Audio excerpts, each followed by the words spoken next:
ऋषि नारद पहुंच गए इंद्रलोक में। जब देव ऋषि नारद इंद्रलोक में पहुंचे, देव ऋषि नारद जब इंद्रलोक में पहुंचे तो वहां बहुत सारी अप्सराएं नृत्य कर रही थी, बहुत अप्सराएं नृत्य कर रही थी। एक अप्सरा देव ऋषि नारद ने देखी जिसका नाम था वपु।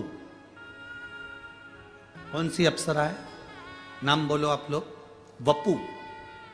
कौन सी अप्सरा है? वपु। एक वपु नाम की अप्सरा वहां एक कोने में खड़ी थी, ना नृत्य कर रही थी ना गायन कर रही थी, खड़े, जिसके मस्तक पर त्रिपुंड लगा हुआ था।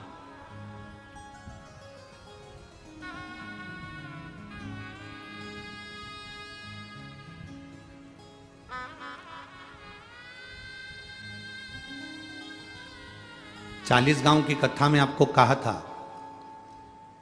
दुर्वासा ऋषि मस्तक पर त्रिपुंड धारण कर कर गए थे और नरक में घूमने के लिए गए थे। और नरक में कुंभी पाक, नरक में कुंड में उन्होंने झांक लिया था। उनके मस्तक के त्रिपुंड की थोड़ी सी राख भभूति कुंड में गिर गई थी तो नरक में बेकुंठ उत्पन्न हो गया था। वो त्रिपुंड की भभूति में इतना दम था।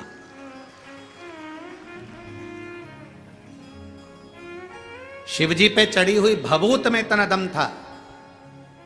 आप लोगों से निवेदन है, आप रोज भभूति नहीं लगा सकते, आप रोज त्रिपुंड नहीं लगा सकते, आप रोज भगवान का चंदन मस्तक पर नहीं लगा सकते, तो भगवान के ऊपर जो जल चढ़ता है उस जल को अपने ऊपर छीट लिया करो। 24 घंटे एनर्जी रहेगी, 24 घंटे बल।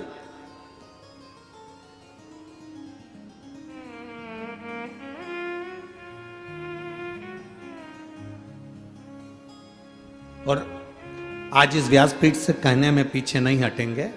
हम तो इतना जरूर कहेंगे, अगर कोई व्यक्ति बीमार है, हॉस्पिटल लेकर जा रहे हो, लग रहा है कि इसको बड़ी बीमारी की आशंका है, इसका किडनी लीवर डैमेज हो चुका है, इसको कहीं कैंसर जैसा रोग दिख रहा है, इसके शरीर में कोई ना कोई बड़ी बीमारी डॉक्टर बोल सकता है, तुम्हें लग रहा है कि घबराहट हो रही है, भय लग रहा है कि मैं डॉक्टर को दिखाने नागपुर जा रही हूँ, मैं डॉक्टर को दिखाने के लिए चंद्रपुर जा रही हूँ, मैं डॉक्टर को दिखाने के लिए यवतमाल जा रही हूँ, मैं डॉक्टर को दिखाने के लिए यहाँ जा रही हूँ, और तुम्हें लग रहा है कि कहीं कोई बड़ी बीमारी ना आए, तो हमारा निवेदन है, सबसे पहला काम करना, हॉस्पिटल डॉक्टर को दिखाने से पहले शंकर के मंदिर में जाना, एक लोटा जल समर्पित कर कर आचमन करना, एक बेलपत्री उठाना, तुम खाओ तो ठीक, ना खाओ तो ठीक, उसको पर्स में डालना या जेब में रखना और उसको लेकर हॉस्पिटल तक जाना और कुंदकेश्वर महादेव का नाम लेकर जाना। कभी बड़ी बीमारी नहीं निकल सकती।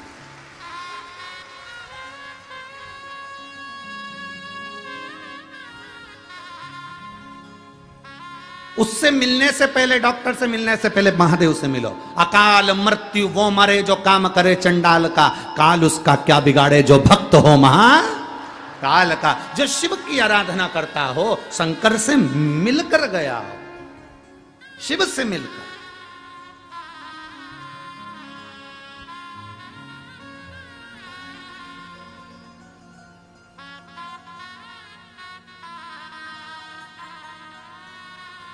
बहुत बड़े डॉक्टर को फाइल दिखा दी, फिर छोटे छोटे डॉक्टरों से जाकर कह दो हम बड़े डॉक्टर मुंबई गए थे, वहां ये डॉक्टर को दिखाकर, बड़े हॉस्पिटल का नाम ले दो, हमने वहां दिखाया। फिर छोटे डॉक्टर को दिखाओ, छोटे तुम्हारे गांव के, तुम्हारे शहर के हॉस्पिटल में जाकर दिखाओ। वो फाइल देखते से ही कह देगा अरे ये तो वहां के हॉस्पिटल की है। फिर वो करेगा जब तुम वहाँ दिखाया है तो फिर हम थोड़ा बहुत ट्रीटमेंट देख लेते। फिर उसने थोड़ा बहुत ट्रीटमेंट दे दिया। उसी तरह हॉस्पिटल जाने से पहले तुम जब शिवालय तक चले जाते हो, शंकर के मंदिर चले जाते हो, बड़े डॉक्टर से मिल लेते हो। इससे बड़ा डॉक्टर कौन होगा? तुम ईमानदारी से बोलो, जो अपने ससुर का सिर काटकर बकरे का मुंह लगा दे। कितनी जोरदार प्लास्टिक सर्जरी है।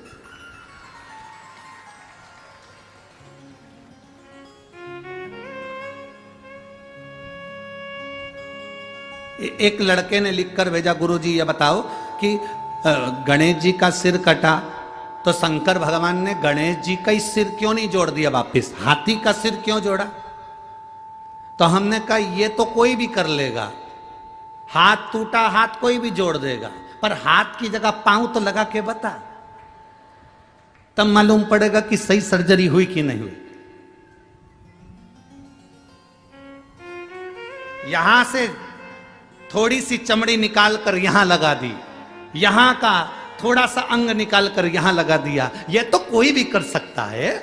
सिर कटा, वही की वही सिर तो कोई भी जोड़ सकता है। पर दिक्कत जहां लोगों को लगती है, लोग कहते हैं सनातन धर्म पर उंगली उठाते उठाते, तुम्हारे भगवान ने सिर काटा था, वही की वही सिर क्यों नहीं जोड़ दिया, हाथी का सिर क्यों लगाया। हमारा कहने का मतलब केवल इतना सा है, किसी मनुष्य के शरीर पर हाथी का मुंह जोड़कर अब समझे कि प्लास्टिक सर्जरी इसको कहते हैं, और वो भी जिंदा।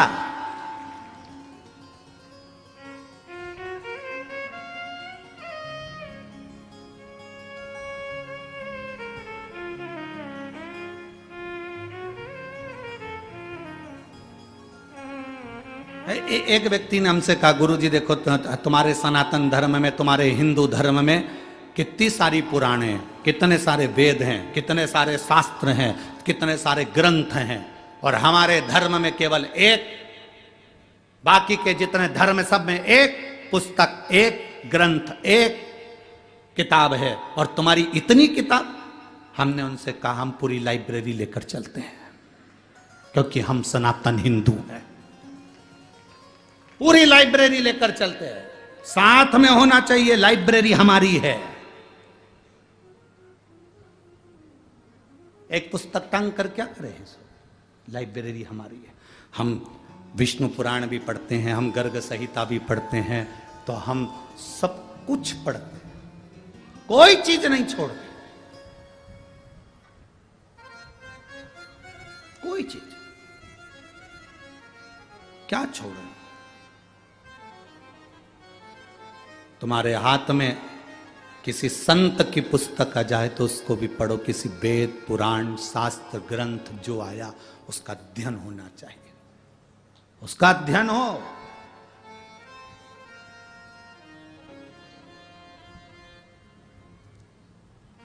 अब वो समय नहीं रहा जिस समय में केवल एक कथा वाचना चालू कर दो, इनका जन्म यहां हुआ, उनका जन्म वहां हुआ, उन्होंने ये करा, उन्होंने वो करा, और कथा पूरी हो गई। 4 भजन सुना दिए, सबको ताली बजवा दी, थोड़ा बहुत नाच लिए, कूद लिए, और कथा पूरी हो गई।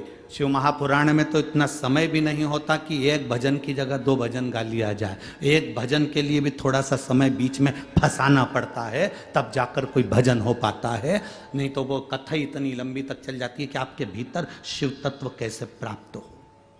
हम जिसके लिए आए, हम जिस परमात्मा को प्राप्त करने के लिए आए, हम जिसके दरवाजे पर आए हैं, वो हमें कैसे मिले।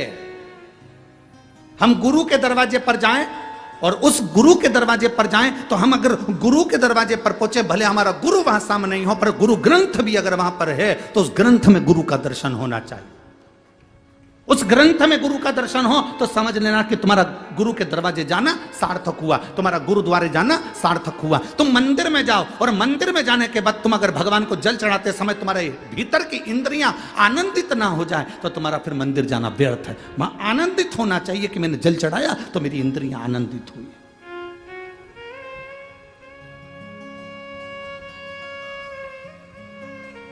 बपू खड़ी है,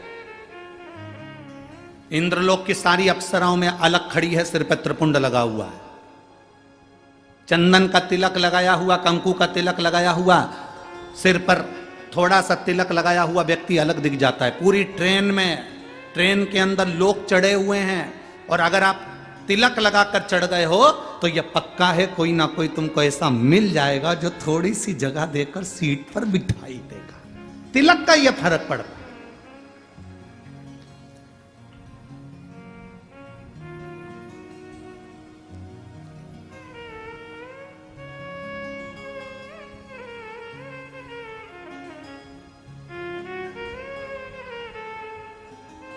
आप थोड़ा सा तिलक लगाए, आपको सम्मान मिलेगा।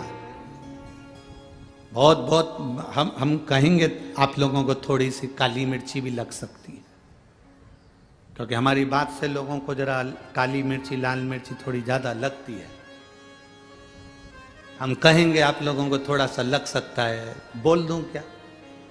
बोलो, जम के तो बोलो, बोल दूं। एक कायदे के वस्त्र जब पहनकर आप कहीं जाते हो ना तो किसी के बाप में दम नहीं है कि तुम पर निगाह उठाकर देख ले।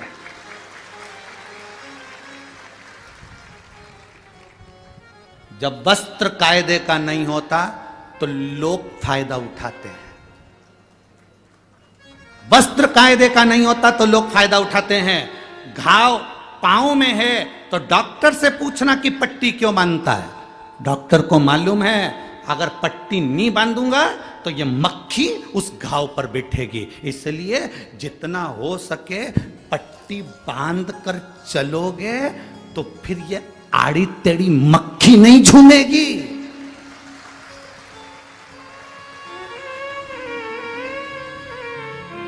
मक्खी झूमती तब है जब घाव दिखते हैं, जब हमारा शरीर नजर आता है।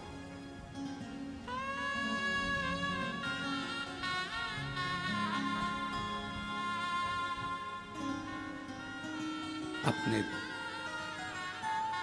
तन को मन को जितना ढक सकते हो उतना ढक कर चलिए।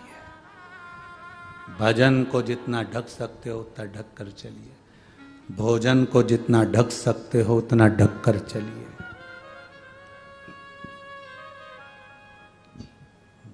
भजन